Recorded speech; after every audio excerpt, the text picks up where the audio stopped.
Welcome back to our channel. আমাদের কাছে আজকে একটি মজার ঘটনা রয়েছে এবং এই ঘটনাটি সত্যি অনেক অদ্ভুত।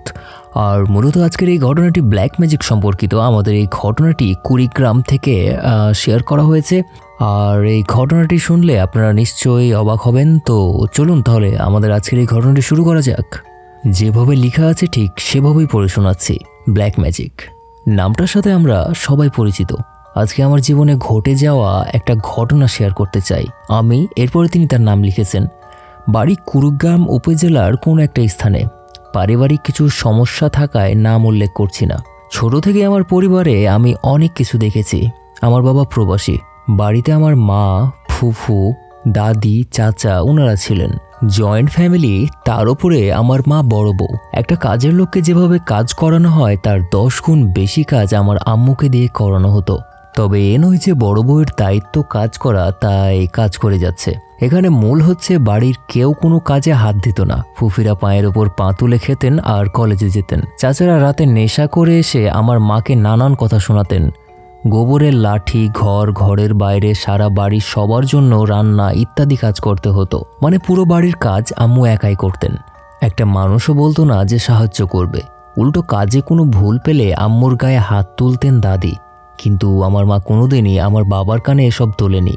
সবসময় কল দিলে বলতো সবার সাথে অনেক হাসি খুশি আছি আমি, মিলেমিশে চলি, সবাই আমাকে অনেক আদর করে। আমি মায়ের চোখে এই মিথ্যে খুশির প্রমাণ দেখতে পেতাম। কিন্তু কথা কয়েকদিনই বা লুকানো যায়। আমাদের বাড়ির পাশে আর এক মহিলা আমার বাবাকে কল দিয়ে সব জানিয়ে দিয়েছিলেন। সাথে আম্মুকে যে টর্চার করা হতো সেটাও জানিয়ে দিয়েছিলেন। সেই সব ভিডিও করে ইমুতে পাঠিয়েও দিয়েছিলেন। আব্বু এসব দেখে রেগে যান আর কিছুদিন পরে দেশে চলে আসেন। অবাক হয়েছিলাম, আব্বু আসার সাথে সাথে আমার দাদির পুরো গোষ্ঠী ফেরেস্তা হয়ে গেল। আম্মুকে কোনো কাজে হাতই দিতে দিচ্ছিল না। আর আম্মুর যেভাবে খেয়াল রাখতে শুরু করলেন, মনে হচ্ছিল আম্মু ছাড়া তাদের জীবনই অচল। আম্মুর সাথে জমিয়ে আড্ডা দিচ্ছিল মর্জিত ভাষায়। কিন্তু বাবা সবটা তো আগে থেকেই জানতেন, আর এজন্য হয়তো বাবার এসবে মন গলেনি। পাশের গ্রামে একটা জায়গা কিনে সেখানে বাড়ি তোলেন এবং আমার আম্মু আর আমাকে সেখানে নিয়ে যান। আম্মু অনেক অনুরোধ করেছিলেন দাদিদের সাথে থাকার জন্য। হয়তো আব্বু বুঝতে পেরেছে এইসব আম্মু মন রক্ষার্থে করে যাচ্ছে। আম্মুর চেহারার হাল দেখলেই মনে হবে না যে ওনার চেয়ে সুন্দরী বউ এই গ্রামে আর একটা ছিল। যাই হোক, আমরা আলাদা হয়ে যাবার পর আমার চাচারা বিয়ে করলেন। ফুফিদেরও বিয়ে দিলেন আমার আব্বু। তাদেরকেও দেখতেন আর আমাদেরকেও দেখতেন। চাচারা ব্যবসা ধরার পর আব্বু শুধু আমার দাদিকে খরচের টাকা দিতেন। চাচারা ইনকাম করতো, তাই সেই দিকে তেমন খরচ না উঠিয়ে আমাদের সংসারে জমাতো। আর এরপরে আমার পরপর 2টা ভাই হয়। এ অবধি সবই ঠিক ছিল, কিন্তু একদিন আমার আম্মুর প্রচণ্ড মাথা ব্যথা উঠে। ডাক্তার টাফনিল ট্যাবলেট দিয়েছিল, ওটা খেলে আমার মাথা ব্যথা সেরে যেত। এবারে আম্মু একসাথে 2টা খেয়েছে, কিন্তু কোনোভাবেই ব্যথা যাচ্ছিল না। পরে আব্বুকে সব জানাই আমি। আব্বু আম্মাকে ঢাকায় পাঠান আমার মামার কাছে। অনেক টেস্ট করেও আম্মুর কোনো রোগ ধরা পড়েনি।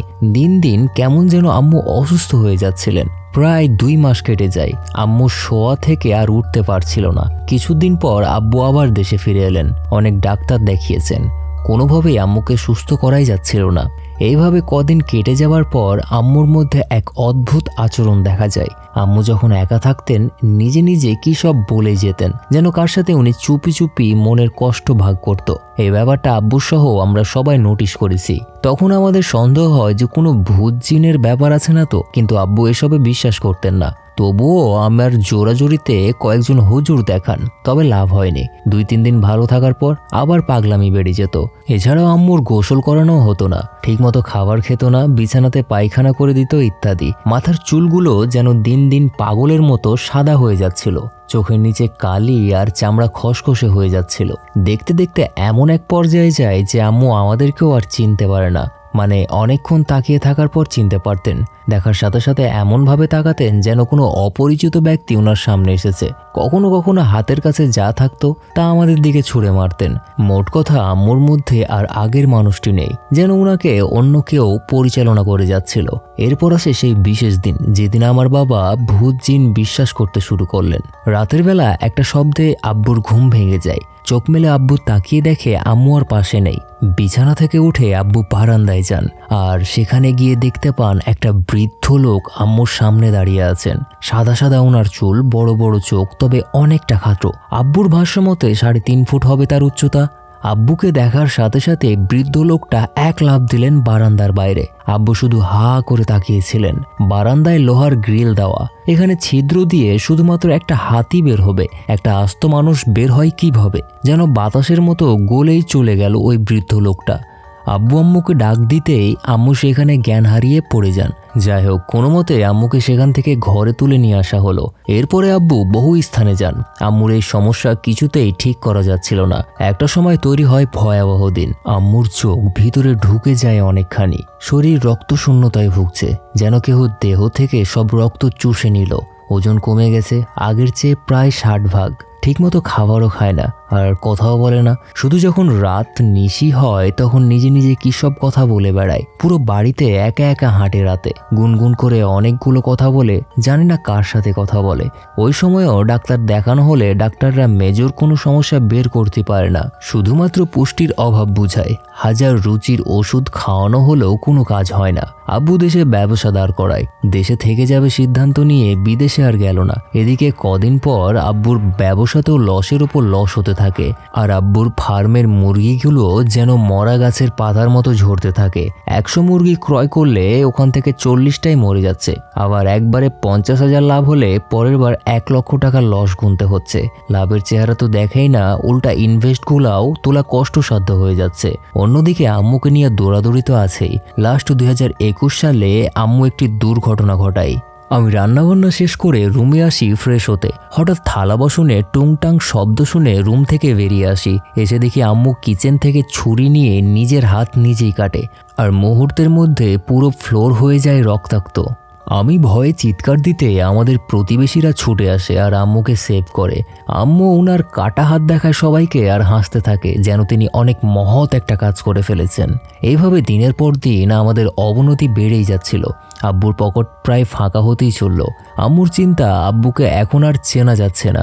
শেষমেশ উপায় না পেয়ে আব্বু কাঁচামালের ব্যবসা ধরে, অর্থাৎ বাজারে সবজি আলু বিক্রি করা, এইসব কিছু। কলেজে গেলে অনেকে আমাকে এই নিয়ে খোঁচাও দিত, কিরে তোর বাপ নাকি বাজারে তরকারি বিক্রি করে, এত অবনতি হলো কিভাবে তোদের? যাই হোক, এসব কথায় তো আমি আর মাথা ঘামাতাম না, কারণ আমি আমার কষ্ট নিয়েছিলাম। এসব প্রশ্নের কোনো জবাব নেই আমার কাছে, কারণ মূল সমস্যা এখনো আমরাই জানি না। তবে আব্বু সবজি বিক্রি করে এতে আমার এক ফোঁটাও লজ্জা হতো না। আমার আব্বু আমাদের জন্য অনেক কিছু করেছে। আজ ওনার এই হাল শুধুমাত্র আমাদের জন্যই।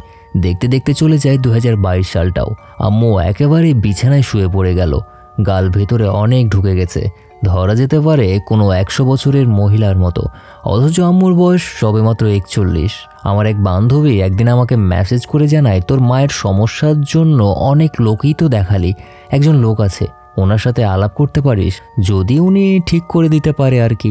তাহমিনার এই কথা শুনে আমি তেমন আমলে নেইনি, তবে কি মনে করে যেন তার দেওয়া লিঙ্কে যাই। গিয়ে দেখি একজন লেখকের আইডি। আরও অনেকেরই এই ধরনের কেস সলভ করেছেন উনি। ওনার সাথে কথাও বলেছি, কিন্তু চার্জ বেশি ছিল বলে আর কথা আগায়নি। জানাবো বলে মেসেজ শেষ করেছি। কদিন যাওয়ার পর আব্বুকে ব্যাপারটা জানাই। আব্বু বললেন, অর্ধেক আগে কাজ দিয়ে যদি কাজ করানো যায় তবে কাজ করানো যেতে পারে, তবে চেষ্টা একটা করাই যায়। আমিও রিয়াজ ভাইকে জানাই আর উনিও রাজি হয়ে যান। বাকিটা রিয়াজ ভাইয়ের থেকেই শুনুন। আসসালামু আলাইকুম, আমি রিয়াজ রাজ। এই ব্যাপারে কথা আমার দিক দিয়ে নিয়ে আসার কারণ হলো, ট্রিটমেন্ট পুরোপুরি মোহনা দেখায়নি। যেহেতু পুরো ঘটনার সাক্ষী আমি, তাই এই ব্যাপারে আপনাদের খোলসা আমি করছি। মোহনার মেসেজ অনেক লম্বা ছিল, ধৈর্যের কমতি আছে, তাই ওর ফোন নম্বর নিয়ে আমি কথা বলি। কেঁদে কেঁদে জানাই সবটা। আমি ব্যাপারটা আয়ুব হুজুরকে বলাই তিনি হাজিরা দিলেন। এরপরে বললেন ট্রিটমেন্ট করা যাবে। আমি আবার মোহনাকে মেসেজ দিয়ে সবটাই খোলসা করলাম। সে জানাবে বলে বিদায় নিল, কিন্তু আবার মেসেজ দিয়েছে প্রায় মাস খানেক পর। কথা হয় অর্ধেক টাকা দিয়ে ট্রিটমেন্ট শুরু করার জন্য। আমি ওনার মায়ের হাল দেখে রাজিও হয়েছি। যদি আমার দ্বারা উনি সুস্থ হন তবে দোয়াটা আমার মূল প্রাপ্য হবে। ট্রিটমেন্টের দিন মোহনার বাবাকে কল করি। কল দিয়ে মূল সমস্যাটা জানাই। তো মূলত মোহনার মায়ের নাম আর তার নানির নাম দিয়ে আসন বসায় আয়ুব হুজুর। আসনে ওসমান জিনকে ডাকা হলে তিনি আসেন। অনেকগুলো আয়াত পড়ে হুজুর 8টা জিন জ্বলিয়ে একটা কলা গাছে ঢুকালেন। এরপরে 2টা জিন জ্বলিয়ে আমার হাতে দিয়ে বললেন পাহাড়ের যে কোনো একটা ফল গাছে মেরে আসতে। যদিও ফল গাছ বলতে আম, কলা, কাঁঠাল বা যে কোনো ফলই বোঝায়। আমি উনাকে অনুসরণ করে পাহাড়ের একটা কলা গাছেই পেরেকটা মেরে আসলাম, আর 8টা পেরেক মারা গাছটি সমুদ্রে ভাসিয়ে এলাম। আরও অনেকটা কাজ ছেড়ে আয়ুব হুজুর একটা জিনিস বানায়। এরপরে ওটার উপর কাজ করে মোহনার মায়ের পিছে থাকা জিনকে বন্দি করে। কাজ ছেড়ে আমরা হাতে কিছু জিনিস দেই যা আমি কুরিয়ারে পাঠাই।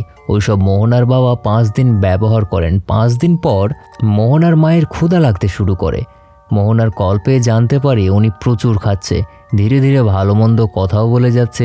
মোহনার বাবা কিস্তি উঠিয়ে হুজুরের পেমেন্ট সেরে আবার ফার্মের ব্যবসা ধরেন। এইবার আর অসফল হয়নি। বর্তমানে ওনাদের 2টা ফার্ম, আর মোহনার মা পুরোপুরি সুস্থ। আর মোহনার মুখ থেকে শোনা, মোহনা তার মাকে এভাবেই দেখতে চেয়েছিল, যেভাবে ছোটবেলা থেকে সে তাকে দেখে আসছে। এখন বর্তমানে সে সেভাবেই সুস্থ আছে। সমস্যা শুরু হবার পর থেকে মোহনার মায়ের অনেক কিছু মনে নেই। ওনার ভাষ্যমতো একটা বৃদ্ধ লোককে তিনি রোজ স্বপ্নে দেখতেন আর তার সাথে অনেক কথা বলতো। অর্থাৎ জেগে তিনি যা করতেন ওনার সাথে সেই সব স্বপ্নের ন্যায় ছিল। ক্ষুধাও লাগতো না, আর কোনো কিছু ভালোও লাগতো না। শুধু শুধু স্বামী সন্তানকে ওনার অসহ্য লাগতো। এবার আসি মূল সমস্যায়।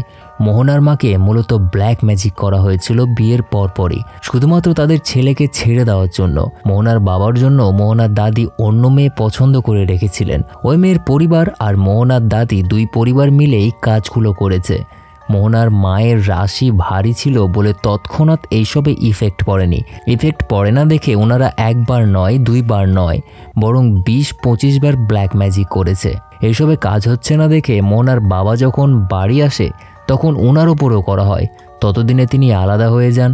আর এই রাগে ওই মেয়ের পরিবার মোহনার বাবাকে ধ্বংস করার জাদু করেন, যেসবের ইফেক্ট আলাদা আলাদা হবার পরে এবং আলাদা আলাদাভাবে শুরু হয় আর সমাপ্ত ঘটল 2023 সালে। এখন মোহনার পরিবারে কোনো সমস্যা নেই।